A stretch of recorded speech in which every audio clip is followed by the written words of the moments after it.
मेरो चाहिँ दुईजना दिदीहरू हुनुहुन्छ अनि उहाँहरूमा चाहिँ एकदमै फरक छ कि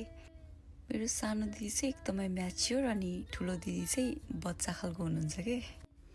पहिला पहिला हामी तिनजना घरमा हुँदाखेरि चाहिँ मेरो ठुलो दिदीले चाहिँ के गर्नुहुन्थ्यो भने हामीलाई चाहिँ पैसा दिने कि अनि त्यसपछि त पसल गएर यो किनेर लिएर आइसु अनि त्यसपछि हामी खानुपर्छ ल भनेर फकाउनुहुन्थ्यो अनि ल ल म गएर आउँछु भनेर भन्थेँ होइन अनि दिदी चाहिँ झ्यालमा बसेर 10 गन्छु 10 गर्नुन्जेलसम्म त आइपुग ल भनेर भन्नुहुन्थ्यो कि अनि ल ल भनेर जान्थ्यो अनि दिदी चाहिँ झ्यालमा बसेर यति ठुलो सोले काउन्ट गर्नुहुन्थ्यो क्या 1 2 भनेर होइन अनि हामी चाहिँ दिदीले गन्दैछ भनेर कुदेर गएर अनि पुरा लिएर आउँथ्यो होइन अनि लिएर आइसकेपछि अनि यिनीहरू आइपुगिसक्यो भन्ने थाहा भएपछि चाहिँ अनि दिदीले चाहिँ 9 10 भनेर भन्नुहुन्थ्यो क्या अनि त्यसपछि आइपुग्यो तिमीहरू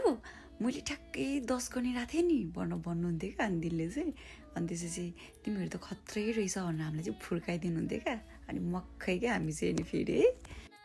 खाना बनाउने बेलामा पनि दिदी चाहिँ चुलोको नजिक बस्नुहुन्थ्यो क्या आज अनि तरकारी म बनाउँछु अनि कराई चाहिँ बसाल्दे त भनेर भन्नुहुन्थ्यो क्या ल नि त नि भनेर अनि कराई बसाल्यो होइन अनि त्यसपछि तेल हाल्दै गर त भनेर भन्नुहुन्थ्यो अनि त्यसपछि तेल हाल्दै गऱ्यो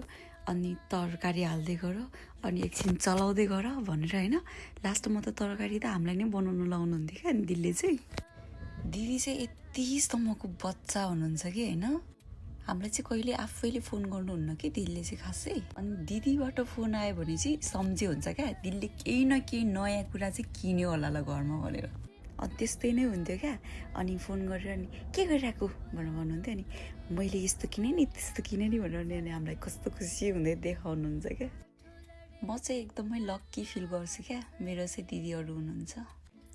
सानो बेलामा तिनजना मिलेर कति उपद्रो कामहरू गरियो है छिमेकीको लसुन प्याज चोर्न गइयो अनेक थर गरियो के जे होस् तिनजना दिदी बहिनी भएपछि चाहिँ जे गरे पनि रमाइलो हुन्छ क्या यस्तै यस्तै कुराहरू चाहिँ म पछि पछि पनि सुनाउँदै गर्छु ल आजलाई चाहिँ यति नै धन्यवाद।